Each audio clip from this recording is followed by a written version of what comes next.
200 megapixel camera, 120Hz curve AMOLED display, 6,000 mAh battery, wireless charging, dual speakers, at ang pinaka nagustuhan ko dito, Snapdragon 8 Gen 3. Ang ganda ng specs para sa presyo. Ito yung Honor 400 Pro, isa sa magagandang flagship killers ngayong 2025. At well, hindi siya perpekto, wala namang ganon, kahit yung crush mo ngayon, mabaho din utot niyan.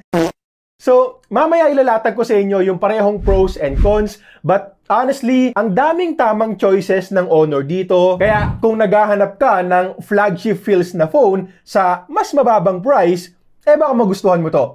Start tayo! Okay, so umpisahan na natin sa design at build. Kwento ko lang din sa inyo na nung in-unbox ko to at hawak ko na yung phone, unang banggit ko parang flagship. As in, flagship phones yung feels at yung datingan niya para sa akin. Ang simple, ang elegante. Ewan ko lang kung mag-a-agree yung iba, but for me, ang ganda ng camera layout. 2 colors yung available, meron ding kulay black. Mas trip ko tong silver na may pagka-natural titanium yung looks kasi parang mas modern na flagship yung itsura. Tapos pagdating naman sa build, naka-plastic frame lang to, and yes, mas maganda sana kung ginawa na rin nilang metal frame since nasa 30K plus pricing na rin naman tayo. But to be fair, kung titignan natin yung mga kakumpetensya, hindi pa rin naman lahat naka-metal frame na. Tsaka, bukod naman doon, goods na. IP68 and IP69 rating for dust and water resistance. Yung magagandang flagship phones natin ngayon, ganyan din. Protektado kahit malubog sa tubig or kahit pa sa mga high pressure, high temperature water jets. Curved glass yung back panel with frosted finish, so hindi halata yung mga fingerprints natin dyan. Wala silang nabanggit tungkol sa glass protection ng display. Hindi sinabi kung naka-Corning Gorilla Glass. Kung hindi Gorilla Glass to, siguro ano? Lion? Walang sinabi, hindi ko alam. Pero ang binibida nila dito ay yung 5-star SGS certification for dust and crash resistance. Again, same company to na nagpakita sa atin ng mga phones na ginugulungan ng sasakyan, pinambabasag ng hollow blocks, binabagsak sa helicopter, pinapakuluan. Hindi ko gagawin yan ngayon. Hindi to durability test. At saka na ako gagawa ng mga ganyan pag mayaman-yaman na ako. Siguro, try ko muna magpolitiko. Masisira ang buhay mo. Pero yun nga, hopefully, tulad sa mga dating phones ng Honor, maging palag-palag din to sa bardagulan paggamit. Nasa usapang display na rin, diretso na natin, 6.7-inch curve AMOLED panel, mataas na resolution and 120Hz na rin. Yung pagka-curve nito, same na rin sa mga modern flagships ngayon na konting curve lang para magmukhang seamless yung display papunta sa gilid. Ang sosyal tignan, at kahit na team flat display ako, okay to sa akin, wala akong reklamo or naging issue sa paggamit ko. Walang mga accidental touch or ano paman. Yung punch hole for selfie cam, makikita nyo dito, pill-shaped din. May dedicated depth sensor din kasi dyan, bukod pa dun sa selfie cam. And yes, pwede nating sabihin na mas maganda sana kung isang maliit na punch hole na lang, but in real life usage kasi, hindi siya naging sagabal sa akin. Also, mention ko lang din na di hamak namang mas malaki pa dito yung dynamic island ng iPhones, and hindi rin naman naging problema sa akin yon. So, depende rin talaga sa'yo kung big deal ba o hindi. Tulad dito, halimbawa pag nanonood ako ng movies and TV series, hanggang ngayon naman usually 16:9 pa rin yung gamit na aspect ratio. So, hindi mo na rin talaga mapapansin yung punch hole kapag ganyan. Speaking of watching videos, yung mismong picture quality panalo. As expected na rin naman sa ganitong klase ng display, tingkad ng kulay, naka-Widevine L1 sa Netflix, tapos may HDR din dyan. Ilan sa mga pinanood ko dito, Dr. Stone, WWE Unreal, and sinilip ko na rin yung Wednesday nung Thursday. Corny. Para lang din ma-check ko yung madidilim na eksena, and masasabi ko talaga na goods lahat. Anime, live action, etc. etc. Yung dual speakers naman, pasado rin. Actually, kung usapang lakas lang, malakas din talaga. May 200% volume option pa pag sinagad-sagad natin. But in terms of clarity at linis ng tunog, pwede pang ma-improve sa mga susunod. Balik tayo sa display, up to 5,000 nits yung HDR peak brightness niya. Hindi nga lang din nabanggit yung high brightness mode level. Pero syempre, sinubukan ko yan outdoors para ma-check sa actual na paggamit. And yes, very visible naman yung display kahit maaraw, and I don't think na magiging problema yung outdoor visibility dito. Pwera na lang kung ayaw mo talagang makita yung nasa screen, like sinisingil ka sa utang mo, o di kaya may bagong boyfriend na yung ex mo. Aray ko! Scrolling sa mga social media applications, by default, nililimit tayo nito sa 90Hz. So, gumigit na siya. May extrang smoothness na at the same time, hindi ganun kalakas sa battery. Sa parehong Facebook and Instagram, ganyan. And kung katulad kita na gustong masulit yung 120Hz feature, syempre meron naman tayong option na iset yan sa display settings. Set mo lang yan sa high, tapos pwede mo na rin iselect yung mga applications na gusto mong naka 120Hz. Tapos yung in-display fingerprint scanner, mabilis at accurate din at wala rin akong problema. Okay, so usapang performance naman tayo at eto rin yung isa sa sinasabi ko kanina na mga good choices nila. Ginamit kasi nila yung flagship chipset ng Qualcomm last year na Snapdragon 8 Gen 3. Medyo underclock ng konti but still pangmalakasang level pa rin yan sa ganitong price point. Halos 2 million na rin yung Antutu benchmark score, 12 gigs of RAM at half a terabyte na storage na rin yung available dito sa atin sa Pilipinas. So pareho na rin malaki. Hindi nga lang ulit nakalagay sa website ng Honor kung ano yung type ng RAM and storage. Still, yung ganitong specs and chipset, magiging mabilis to kahit pa sa mga susunod na taon. Lalo na kung mga magagaan na applications lang din naman yung ginagamit mo. YouTube, Facebook browsing, emails, Viber sa mga kachismisan mo sa work. Matatagalan bago mo isipin yung pagbagal ng phone na to. Lalo na kung aalagaan to ng Honor sa optimizations and software updates. Speaking of software, naka Magic OS 9.0 based on Android 15 and so far okay din naman. Wala lang talaga siyang app drawer by default, so nanibago ako nung una and personally hindi rin ako fan ng ganyan. Kumbaga para kasi siyang kwarto na walang cabinet, nakabalandra kaagad lahat. Pwede naman kung masipag kang mag-organize ng home screen, like gagawa ka ng folder, ikakategorize mo yung mga applications para malinis tignan. Sa kaso ko kasi, gusto ko rin naman na malinis yung home screen ko. Pero tamad akong mag-ayos-ayos. So, okay na sa akin yung nakatambak na lang lahat ng applications sa may app drawer. Parang ganito. Good news naman kasi pwede mo rin niyang i-enable. You want Good news naman kasi pwede mo rin niyang i-enable kung gusto mo. Search mo lang din sa settings, so madali lang ding makasanayan. Andyan din yung swipe sa left side for notifications and sa right side naman para sa control center. May mga bloatwares or pre-installed applications pero hindi naman talamak tulad sa iba. So overall software experience para sa akin is good. So far, wala pa rin naman akong na-encounter na matinding bugs. In terms of update policy, wala ulit nakalagay sa website nila. May mga tech media na nagsasabing 6 years. May mga nagsasabi rin na depende sa region. So, itatanong ko pa to sa Honor Philippines at ihahabol ko na lang din dyan sa may comment section. Sana 6 years nga para matapatan din nila yung pag-improve ng iba't ibang mga brands. By the way, may eSIM support na nga rin pala tayo dito. Smart SIM card yung gamit ko and nag 5G speed test na rin ako sa BGC. Ito yung resulta, solid din. Yung traffic, solid din. Sa gaming naman, ito ang ganda rin ng nakita ko dito. Sa mga less demanding games like Mobile Legends, syempre naman, maning-mani lang yan. May ultra settings and 120 FPS average din yung nakuha ko. Swabing-swabe yung game dito. Bugbog nga lang kami nung una dyan, pero hindi kami sumuko at kami pa rin ang nagwagi. Flashback. Hindi kami sumuko. End of flashback.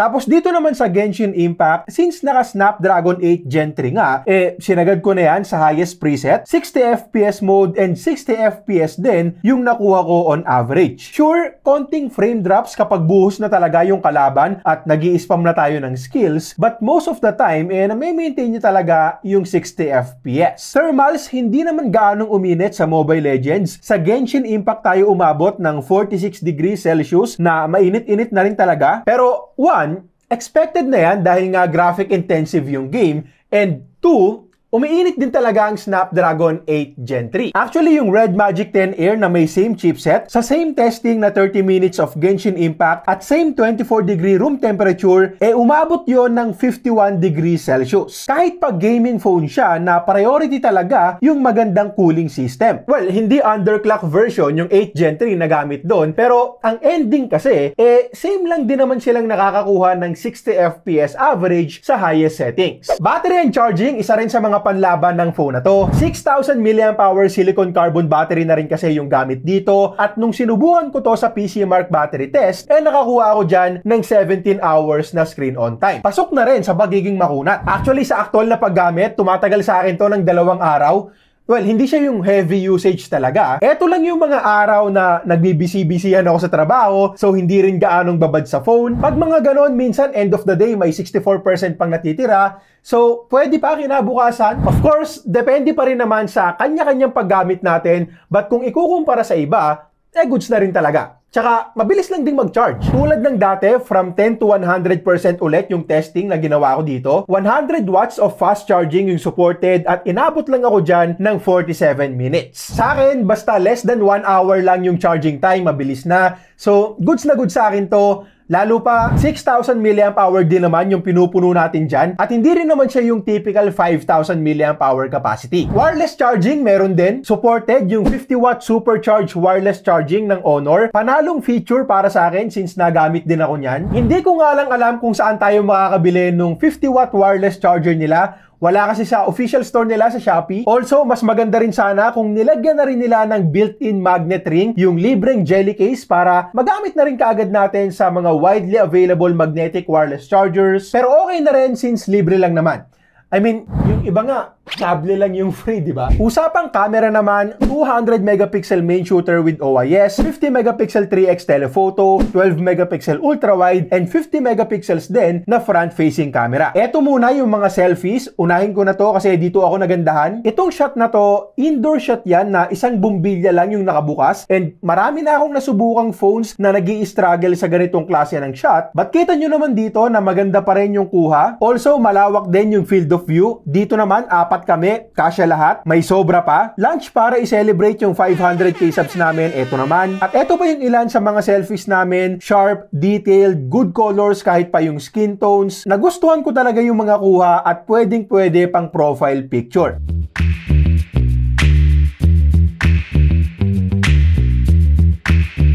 Sa main camera naman, magaganda rin yung kuha. Pansin ko nga lang sa HDR processing ng main camera na medyo mataas yung highlights. Actually, may mga pagkakataon na konti na lang pa-blown out na yung mga bright parts tulad ng mga ulap na pwede namang maayos kaagad ng Honor sa mga susunod na updates. Also, pansin ko rin na medyo sinusoften niya yung mukha kapag tao yung subject. Kahit na wala naman akong ina-apply na beauty filter, other than that, okay na lahat. Sharp-looking photos, tingkad ng kulay, pansinin kaagad yan sa mga social media apps, ready for posting at no need to edit na.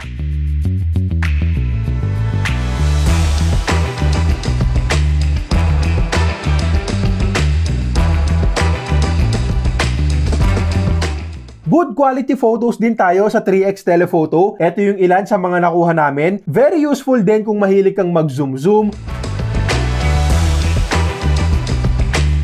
Ultra-wide camera is also decent. Personally, hindi rin kasi ako gaanong gumagamit niyan. Mas nagagamit ko yung telephoto. But kung sakali nga na gumagamit ka ng ultra-wide, hindi naman siya yung semplang na quality tulad sa ibang mga phones. Pagdating naman sa portrait shots, medyo halo tayo. I mean, may mga magaganda kaming kuha tulad nito. Ganda ng subject-background separation, edge detection, and yung background blur. Pero may mga pagkakataon din na sumasablay tulad dito. Lalo na pag moving yung subject. Though may ilan din kasi dyan na nakasteady lang naman yung anak ko. Sa videos naman, good news kasi pwede rin tayong mag-record hanggang 4K 60fps. In fairness kasi goods din yung stabilization dito. Hindi maalog kahit naglalakad-lakad tayo. So pwedeng-pwede rin kung gagamitin mo pang vlog. Yung ultra-wide camera may 4K video recording din. Actually, kahit yung telephoto meron din. So, pwede rin tayong magpalit-palit ng camera habang nagre-record tayo at 4K 30. Okay, so ito naman yung video quality gamit ang front-facing camera ng Honor 400 Pro. Hanggang 4K 30fps din tayo dito. Sa nakikita ko, mukhang okay naman. Hindi lang sobrang ganda talaga tulad sa mga flagships or 4K video recording ng flagships sa front-facing camera. But for the price, hindi na masama. Medyo malawak din naman yung field of view natin kasi naka-enable na yung stabilization dyan. But let me know na lang din sa comments kung anong tingin nyo sa parehong audio at video. And gamit ko nga rin pala ngayon yung built-in microphone. Okay, so Honor 400 Pro, available na to ngayon online. Meron na rin sa mga partner stores nila. Link sa description para sa mga interesado. Alam ko may mga freebies din sila at ang presyo ay 32,999 pesos. 12,512 na yan. And para sa akin, overall, gandang phone ito. Maganda, reliable, at madali ring i-recommend sa mga naghahanap ng upper mid-range phones na balanse. Yung iba kasi, di ba, flagship killer, pero yung pagka-flagship killer nila ay halos buhos na lang sa performance. Hindi na masyado sa battery, hindi na masyado sa camera. Dito hindi. Balanse yung atake ng Honor dito, kaya maganda. May mga cons pa rin, syempre, tulad nga nung sinabi ko kanina. Una, yung haptic feedback, medyo mahina lang pag nagtatype ako. Pangalawa, sana naka-metal frame na. Pangatlo, yung glass protection sa display, hindi rin malinaw sa atin. Pang-apat, tulad sa karamihan ng mga phones, umiinit din to sa mga demanding applications like gaming. So, pwedeng gamitan na lang din natin ng phone cooler kapag ganon. Then, yung software support naman ay i-confirm ko pa sa Honor Philippines. Now, para lang klaro, hindi to flagship phone. Ang flagship ng Honor ay yung Magic series nila. But honestly, halos flagship na rin yung makukuha mo dito sa maraming aspeto. At ito yung tipo ng phone na magpapadalawang isip sa'yo kung worth it pa bang kumuha ng mga 60 to 70k na flagships.